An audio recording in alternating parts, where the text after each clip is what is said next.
Welcome friends. வாங்க இன்னைக்கு நம்ம முதல்ல நான் ட்ரை பண்ண மட்டன் தம் பிரியாணி எப்படி பண்ணலான்னு பார்க்கலாம். முதல்ல பண்ண இந்த பிரியாணி உங்க கூட ஷேர் பண்ணிக்கிறதுல ரொம்ப சந்தோஷமாக இருக்குங்க. எல்லோரும் விரும்பி சாப்பிட்ற பசங்கள் பெரியவங்க எல்லாருமே விரும்பி சாப்பிட்ற இந்த மட்டன் தம் பிரியாணி நான் ஒரு 1/2 kg மட்டன் வாங்கிட்டு பண்ணியிருந்தேங்க. பாஸ்மதி ரைஸில் தான் பண்ணியிருந்தேன். ரொம்ப நல்லா பொலன்னு ரொம்ப அருமையாக இருந்தது. மட்டனும் நல்லா வெந்து ரொம்ப நல்லா இருந்ததுங்க. வாங்க இப்போது இந்த மட்டன் தம் பிரியாணி எப்படி பண்ணேன்னு பார்க்கலாங்க. அதுக்கு என்னென்ன தேவைன்னு பார்க்கலாம்.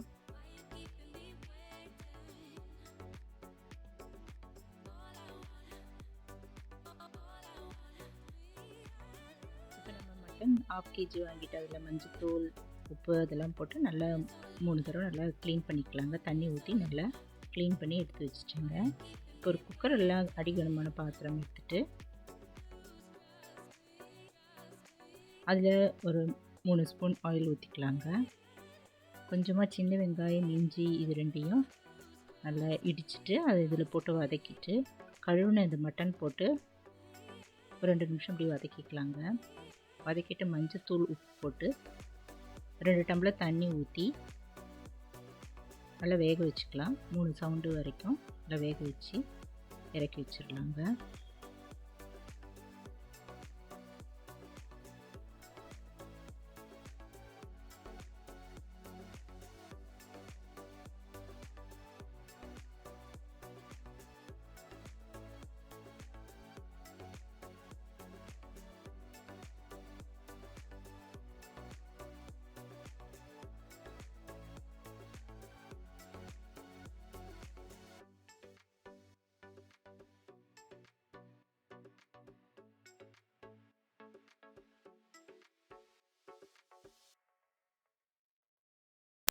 இது போல் வேக வச்சு இறக்கி வச்சிடலாம். இப்போ நிறைய இதில் இந்த தண்ணியை கூட நம்ம சூப்பாக நம்ம டம்ளரில் ஊற்றி கொடுக்கலாங்க. பசங்களுக்கெல்லாம் ரொம்ப சத்தானது கூட. இப்போ இன்னொரு அடிகனமான பாத்திரம் வச்சுட்டு அதில் ஒரு 8 டம்ளர் தண்ணி ஊற்றிட்டு இப்போ கிராம்பு 3, பட்டை 2, பிரிஞ்சி இலை இதெல்லாம் போட்டுட்டு நல்லா கொதிக்க விட்டுடலாங்க. கொஞ்சமாக ரிஃபைண்ட் ஆயில், உப்பு ஒரு 1/2 டீஸ்பூன் போட்டு கொதிக்க வச்சிடலாம். 1/2 மணி நேரம் முன்னாடியே நான் ஒரு 4 டம்ளர் பாஸ்மதி ரைஸ் தண்ணியில் ஊற வச்சுருந்தேங்க. இப்போ தண்ணியெல்லாம் வடிகட்டிட்டு இந்த கொதிக்கிற தண்ணியில் போட்டு நல்லா 3/4 பாகம் வேக வச்சு நம்ம இறக்கி வச்சிடலாம். ஒரு 75% இந்த ரைஸ் குக் ஆகட்டுங்க. மூடி வச்சிடலாம். வெயிட்டில் அதில் போட வேண்டாம், சும்மா மூடி போட்டு அப்படியே மூடி வச்சிடலாம். இதை போல் வெந்த அரிசியை நான் வடிகட்டியில் வடிய விட்டுட்டேங்க. நம்ம ட்ரெயின் பண்ணிடலாம். தண்ணியெல்லாம் வடிய விட்டுட்டு தனியாக எடுத்து வச்சுக்கலாம். பிரியாணிக்கு தாளிக்க வேண்டிய பொருள்லாம் எடுத்து வச்சிடலாங்க. கிராம்பு ஒரு 4, பட்டை ஒரு 3, மராட்டி மொக்கு, ஏலக்காய் ஒரு 5 எடுத்து வச்சிடலாங்க. இப்போ புளிப்பே இல்லாத பெங்களூர் தக்காளி 3, 2 பெரிய வெங்காயம் இதெல்லாம் நல்லா அரிஞ்சு வச்சிடலாங்க. கொத்தமல்லி ஒரு கைப்பிடி அளவு, புதினா ஒரு கைப்பிடி அளவு நல்லா கழுவி ஆஞ்சி எடுத்து வச்சுக்கலாம். மிளகுத்தூள் 1 ஸ்பூன், ஜீரகத்தூள் 1 ஸ்பூனு எடுத்துக்கலாங்க. தேங்காய் ஒரு 1/2 மூடி திருவி தேங்காய் பால் 1 டம்ளர் எடுத்து வச்சுக்கலாம். தயிர் 1 கப் எடுத்து வச்சுக்கலாங்க. பச்சை மிளகாய் தேவைக்கேற்ப ஒரு 5, 6 எடுத்து வச்சுக்கலாம். காரம் எவ்வளோ தேவைப்படுதோ அவ்வளோ எடுத்து வச்சுக்கலாங்க. இஞ்சி பூண்டு விழுது ஒரு 3 ஸ்பூன் எடுத்து வச்சுக்கலாங்க. இப்போ முந்திரி பருப்பு ஒரு 10 எடுத்து வச்சுட்டு அதில் மிக்ஸி ஜாரில் போட்டுக்கலாம். அது கூட கொஞ்சம் பால் ஆட் பண்ணி நல்லா நைஸாக அரைச்சிக்கலாங்க. இப்போ நைஸாக அரைச்சிட்டு ஒரு கிண்ணத்தில் எடுத்து வச்சிடலாம். இப்போ இது கூட நம்ம குங்குமப்பூ இருந்தால் போடலாம், இல்லை நம்ம கேசரி பவுடர் கூட ஒரு துளி போட்டுட்டு இந்த போல் கலந்து எடுத்து வச்சிடலாங்க. இப்போ பிரியாணி செய்ய தொடங்கலாம். அடுப்பில் ஒரு அடிகனமான பாத்திரம் வச்சுக்கலாங்க. பிரியாணி பாத்திரம் வச்சுட்டு அதில் ஒரு 1/2 கிண்ணம் அளவு கடலை எண்ணெய் ஊற்றிக்கலாங்க. 1/4 கப் அளவு நெய், நல்லா உருக்குன நெய்யும் ஊற்றிட்டு நல்லா கொதிக்க வச்சிடலாம். இப்போ எண்ணெய் நல்லா காஞ்சதும் தாளிக்க வேண்டிய பொருள்லாம் போட்டுடலாங்க. மராட்டி மொக்கு, ஏலக்காய், பட்டை, கிராம்பு எல்லாத்தையும் போட்டுட்டு நல்லா வறுத்துக்கலாம்.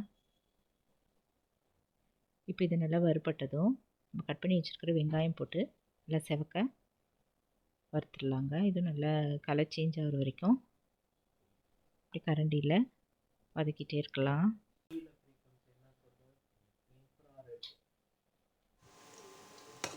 இப்போ இதில் கலர் லைட்டாக இப்படி சேஞ்ச் ஆன பிறகு கட் பண்ணி வச்சுருக்கிற மிளகாய், பச்சை மிளகாய் போட்டு அது வதக்கிடலாம்.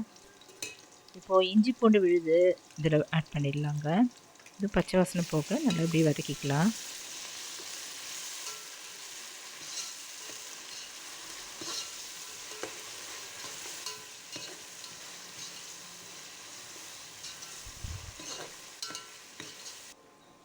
இப்போ தயிர் இதில் ஆட் பண்ணிடலாங்க.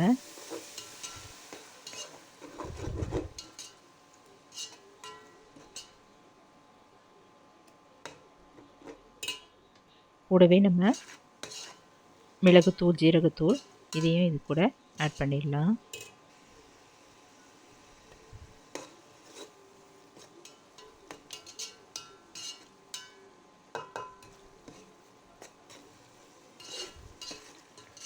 இது ஒரு 5 நிமிஷம் வரைக்கும் நல்லா இப்படி வதக்கிடலாங்க.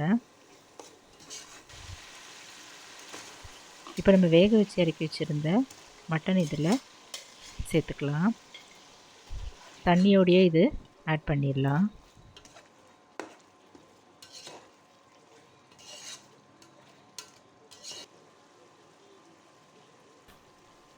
இப்போ புதினா, கொத்தமல்லி இதையும் போட்டுட்டு நல்லா இப்படி கலந்துடலாங்க.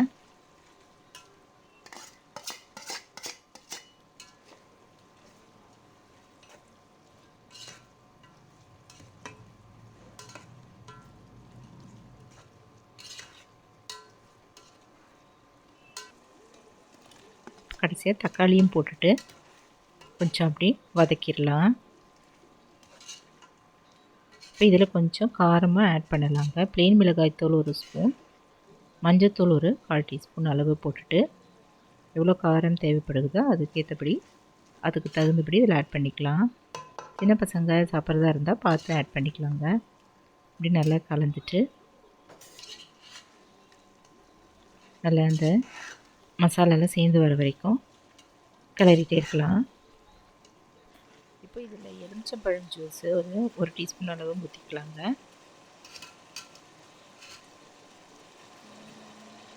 கூடவே நம்ம வடிகட்டி எடுத்து வச்சுருக்கிற தேங்காய் பால் அதையும் இதில் ஊற்றிட்டு உப்பு ஒரு 2.5 டீஸ்பூன் அளவு பார்த்து போட்டுக்கலாங்க.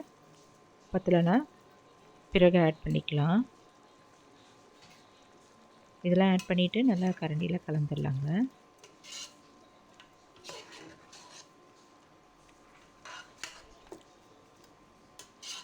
நல்லா இந்த பிரியாணி இந்த ஹோட்டல் பிரியாணி போலே ரொம்ப அருமையாக இருந்துச்சுங்க. இப்போ இதை அப்படியே மூடி வச்சிடலாம். கொஞ்சம் அப்படியே திக்காகட்டும்.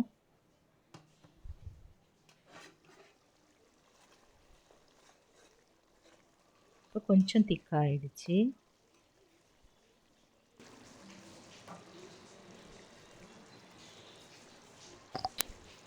இப்போ பாதி பாகம் நம்ம வேக வச்சுருந்த பாஸ்மதி ரைஸை இந்த ஸ்டேஜில் ஆட் பண்ணிடலாங்க. கொஞ்சம் கொஞ்சமாக அதில் போட்டுட்டு நல்லா கரண்டியில் கலந்துடலாம்.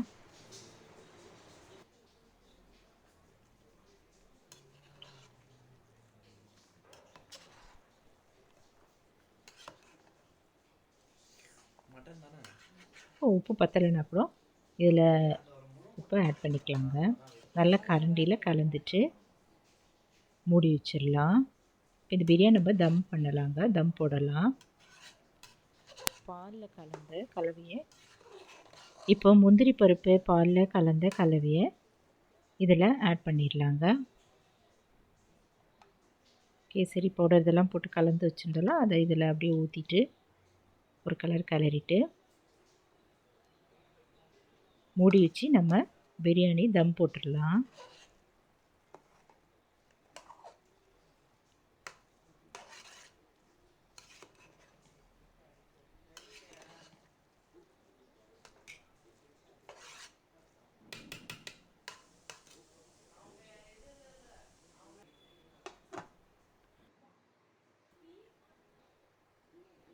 இப்போ இந்த பாத்திரத்தை நம்ம இன்னொரு ஸ்டவ்வில் ட்ரான்ஸ்ஃபர் பண்ணிவிட்டு இந்த ஸ்டவ்வில் நம்ம தோசைக்கல் போட்டுடலாம்.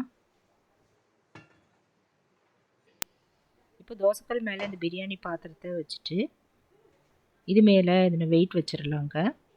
இப்போ தண்ணி பாத்திரம் இல்லைன்னா சாதம் வடித்த கஞ்சி பாத்திரம் கூட இது மேலே வைக்கலாம். நல்லா கனமான பாத்திரம் மேலே வச்சுட்டு மூடிடலாங்க. ஒரு 20 மினிட்ஸ் 20 நிமிஷம் நல்ல மீடியமான ஃப்ளேம்லேயே ஸ்டவ் இருக்கட்டும், நல்லா வேகட்டுங்க. இப்போ 20 நிமிஷம் கழித்து பார்க்கலாங்க. நல்ல சூப்பரான மட்டன் பிரியாணி தயாராகிடுச்சு. மட்டன் தம் பிரியாணி தயாராகிடுச்சுங்க. இது கிளறிட்டு கொஞ்சமாக மேலே நெய் ஊற்றிட்டு நம்ம சர்வ் பண்ணிடலாம். மட்டனும் நல்லா வெந்து அருமையாக இருந்துச்சுங்க.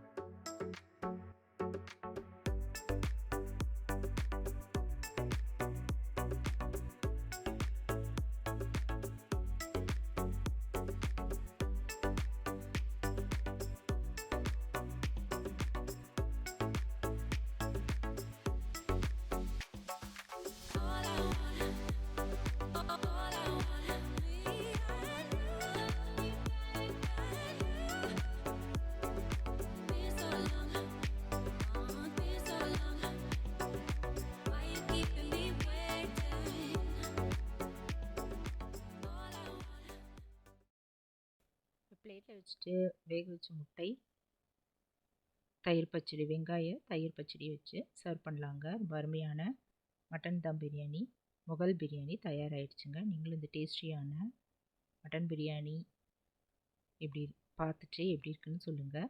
ட்ரை பண்ணி பாருங்கள். இந்த வீடியோ பிடிச்சதுன்னா என்னுடைய சேனலான குக்கிங் வித் சித்ரா அன்பு சேனலை சப்ஸ்கிரைப் பண்ணிக்கோங்க. லைக் பண்ணுங்கள், ஷேர் பண்ணுங்கள். தேங்க்ஸ் ஃபார் வாட்சிங். நம்ம அடுத்த வீடியோவில் பார்க்கலாம். நன்றி, வணக்கம்.